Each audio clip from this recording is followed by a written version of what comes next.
আসসালামু আলাইকুম। সকাল বা বিকেলের নাস্তায় ঝটপট তৈরি করা যায়, আবার যা বানিয়ে সংরক্ষণও করা যায় এমন কিছু বানাতে চাচ্ছেন, তাহলে এই নাস্তাটি তৈরি করে নিতে পারেন। খুব সহজে এবং ঝটপট তৈরি করতে পারবেন। চায়ের সাথে জমে যাবে দারুণ। তাহলে চলুন মাত্র অল্প কিছু উপকরণ দিয়ে ঝটপট এই নাস্তাটি আপনাদের সাথে শেয়ার করি। প্রথমেই আমি নিয়ে নিচ্ছি 1 চা চামচ ইস্ট, আর হালকা কুসুম গরম পানি দিয়ে এটাকে ভিজিয়ে রাখছি 10 মিনিটের মতো। এবার একটা বাটিতে নিয়ে নিচ্ছি 2 টেবিল চামচ গুঁড়ো দুধ, সাথে দিয়ে দিচ্ছি 2 টেবিল চামচ চিনি, আর দিয়ে দিচ্ছি 1 চা চামচ কাস্টার্ড পাউডার। চাইলে আপনারা কাস্টার্ড পাউডার নাও ব্যবহার করতে পারেন, এটা সুন্দর একটা ঘ্রাণের জন্য আমি ব্যবহার করছি। আর সাথে দিয়ে দিচ্ছি 3 টেবিল চামচ পরিমাণ রান্নার রেগুলার তেল, আর 1/2 চা চামচ পরিমাণ লবণ। এবার একটা ডিম দিয়ে দিয়েছি। এবার সব উপকরণগুলো খুব ভালো করে মিশিয়ে নিচ্ছি। ডিমের গন্ধটা দূর করার জন্য আপনারা চাইলে ভ্যানিলা এসেন্স ব্যবহার করতে পারেন, যেহেতু আমার কাছে ছিল না তাই আমি 1 চা চামচ কাস্টার্ড পাউডার ব্যবহার করেছি। এগুলো খুব ভালো করে মেশানো হয়ে গেছে। এবার আমি এতে দিয়ে দিচ্ছি ময়দা, চাইলে আটাও ব্যবহার করতে পারেন। আগে থেকে ভিজিয়ে রাখা ইস্ট দিয়ে দিচ্ছি। আপনারা অবশ্যই ময়দাগুলো একবারে দিয়ে দেবেন না, অল্প অল্প করে প্রয়োজন মতো দেবেন। এবার আমি এগুলো খুব ভালো করে মিশিয়ে সফট একটা ডো তৈরি করে নিচ্ছি। কিছুটা সময় নিয়ে সফট একটা খামির তৈরি করে নিয়েছি।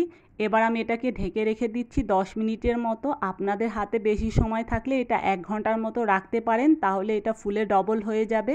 আমার হাতে যেহেতু সময় কম তাই আমি এটাকে এখনই তৈরি করে নিচ্ছি। এবার আমি রুটি বেলে নেব।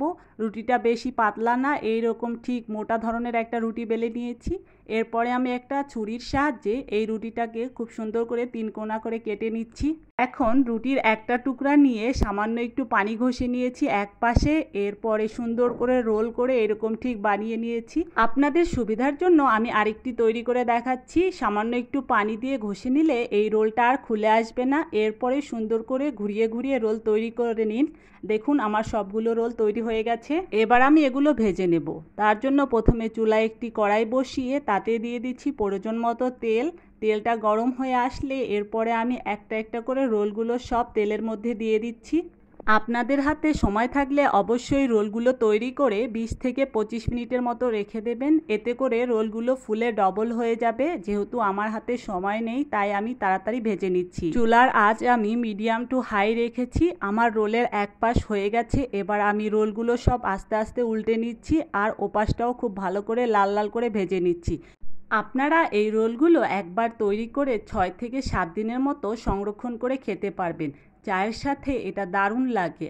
আমার রোলগুলো ভাজা হয়ে গেছে, দেখুন এগুলো কি সুন্দর কালার চলে এসেছে। এবার আমি এগুলোকে একে একে তেল ঝরিয়ে উঠিয়ে নিচ্ছি। সকাল বা বিকেলে চায়ের সাথে আপনারা এই নাস্তাটি সার্ভ করতে পারেন, আবার একবার বানিয়ে 6-7 দিনের মতো সংরক্ষণ করতে পারেন। ঝটপট ও সহজ মজাদার এই রেসিপিটি আশা করি সহজভাবে আপনাদের সাথে শেয়ার করতে পেরেছি, এবং রেসিপিটি হয়তো আপনাদের কাছে ভালো লেগেছে। রেসিপিটি ভালো লাগলে অবশ্যই বাড়িতে একবার ট্রাই করবেন। আজকের মতো বিদায় নিচ্ছি।